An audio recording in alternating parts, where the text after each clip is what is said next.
Anna here. Welcome to Sew Learn Create. I'm glad you joined us today. And today's project, we'll be making a napkin ring.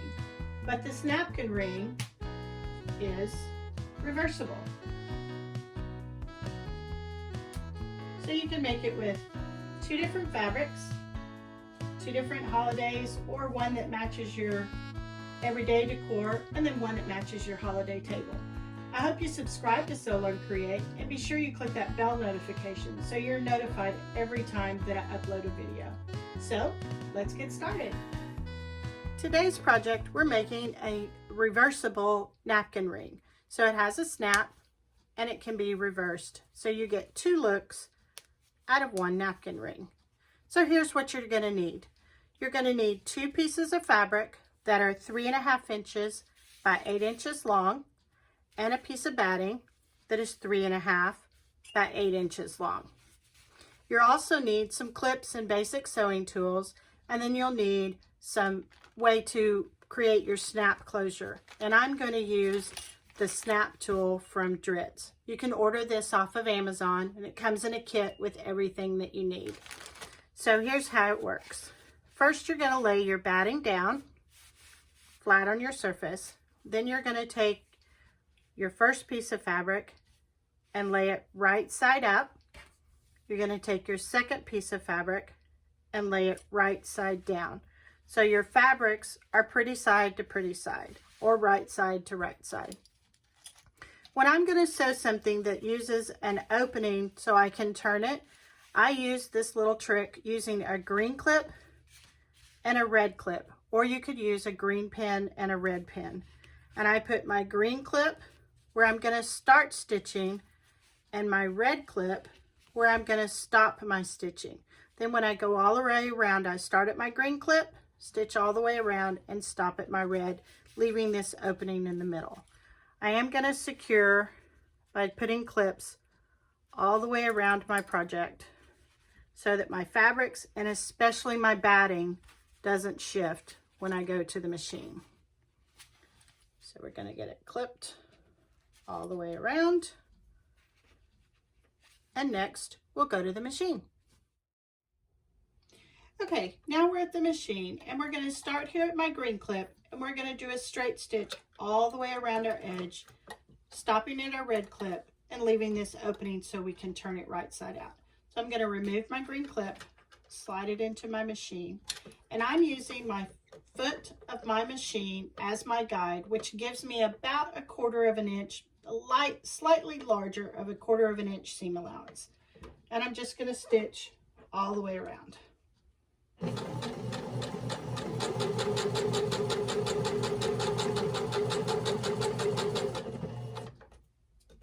When I come to this corner, I'm going to stop with my needle down, lift my presser foot, and turn my project.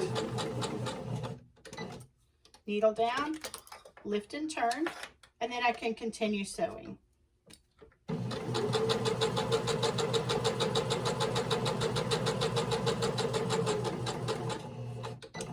Needle down, lift and turn, and continue on.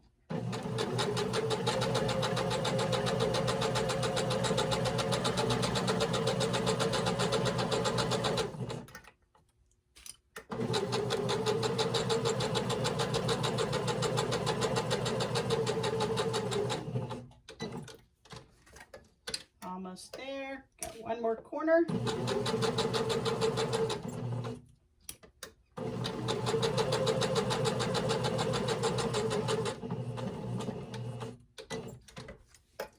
Last turn, and then I'm going to put my finger here.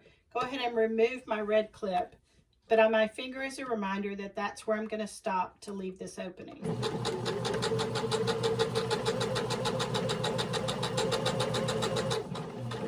a little back stitch and pull my project out of the machine. Next, we'll go to back to the mat, and I'll show you the next step. Now we've stitched all the way around, and we left an opening right here.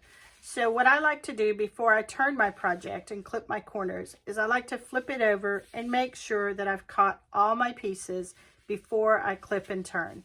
So you want to clip your corners to reduce the bulk in the corner. And you want, here's my stitching and here's my corner. I'm going to cut just diagonally across, making sure I'm not anywhere close to that stitching. Because if you clip your stitching, then you got to turn it back and restitch. And you're going to do that on all 4 corners. So I'm just clipping across, but see, I'm really far away from that stitching. And this just reduces the bulk in that corner and makes your corners a little more crisp. Then to turn it, you want to be sure that you put your finger between the 2 pieces of fabric, not between the fabric and the batting. And I like to go all the way to a corner, stick my thumb, grab that big chunk, and then turn it right side out. And on something that's kind of long and rectangular, you kind of do one side and then the other, because you're opening, you want to try to leave in the middle of a long side. And then I use just a chopstick to poke my corners out. And you want to poke your corners gently, making sure you don't rip those stitches out, because if you poke a hole, then you got to turn it wrong side out and stitch it up again. Just gently turning those corners, and I run the chopstick down that seam, and that kind of helps everything lay nice and flat. Next, we're going to press our project, and we want to make sure that this piece turns in, so when we top stitch, it'll close this opening. So we're just going to take our little iron. I love this little iron. I got it at Walmart. They also sell them on Amazon, but they're the perfect size for small projects.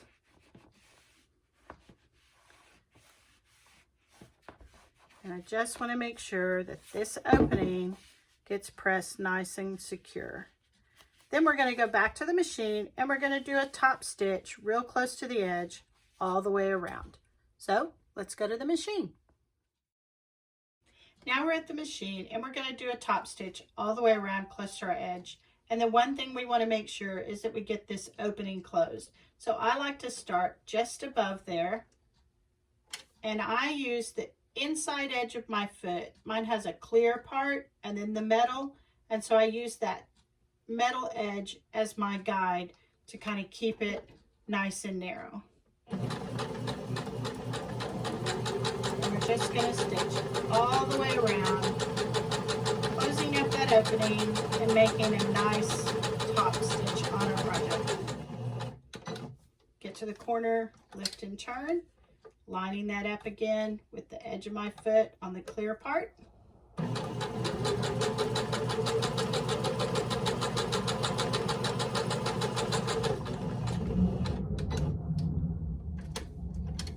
Keep going around. You are dealing with a little bit of bulk right there in the corner, so you might have to hand crank it a little bit past that. That usually works pretty well.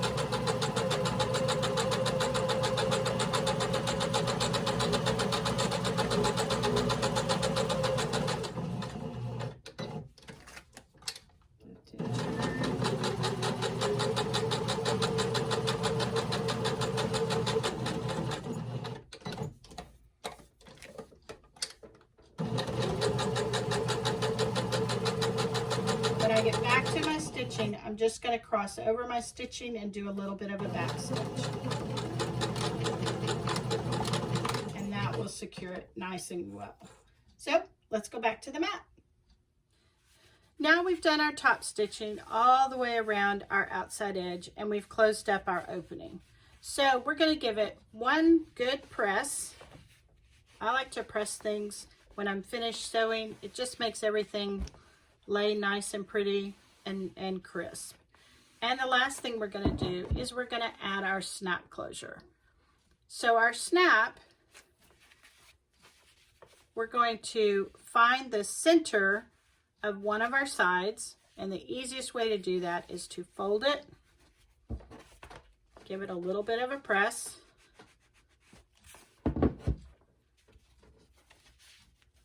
and we're going to do it on both ends, so we can line up that center seam. Now I can barely see that crease. So then I'm going to roll it over and I'm going to come in about 1/2 inch from my edge. So there's my 1/2 inch. There's my crease line, about 1/2 inch. And I like to take my awl, and it comes in the kit, and I'm going to double check my measurement. There's my center crease, and I like to poke it through all of my fabrics. So I'm going through my top layer doubled and my bottom layer, and this helps line up your snap on both sides. Now I'm going to leave that all in there while I get my pieces out for my snap. I'm using a type of snap that has a small side and a large side. Most snaps typically that come with these kind of apparatuses have a male and a female, but on occasion you'll get some that have a small side and a large side. So I need one of each. I need a large one and a small one, and then I need 2 caps, one for each side. So if you look closely, you'll see that this ring is larger than that ring, and that fits inside the larger ring to make it snap. So what you do, so I'm going to pull my awl out now, and I have my nice large hole. So I put my snap cap through, and I typically, it doesn't really matter, but I like to do my large side first. Don't really know why, but that's just what I do. And then this cap fits down into that black holder. And then when you flip it over and you squeeze, it puts the 2 parts together. Then what you always want to double check is when you are closing it, you want to make sure that you put the cap on the opposite side. I'm going to put my cap through here, and by poking those holes at the same time, I'm guaranteed that they line up. So my cap is on the green side on one end and on the red and white on the other. And then I put my small side in. And I always like to double check myself to make sure that I've done it right. Put that cap in the black ring to seat it, and squeeze. And then you can put your snap together. And there's your green side. Unsnap it, flip it, snap it again, and there's your red side. And now our napkin ring is complete. I hope you liked today's project. It's a fun one and I enjoyed making it. Be sure you subscribe to Sew, Learn, Create, and please give this video, if you liked it, a thumbs up. Also, I would love it if you would leave me a comment on what you enjoyed about today's project. So, see you in the next one.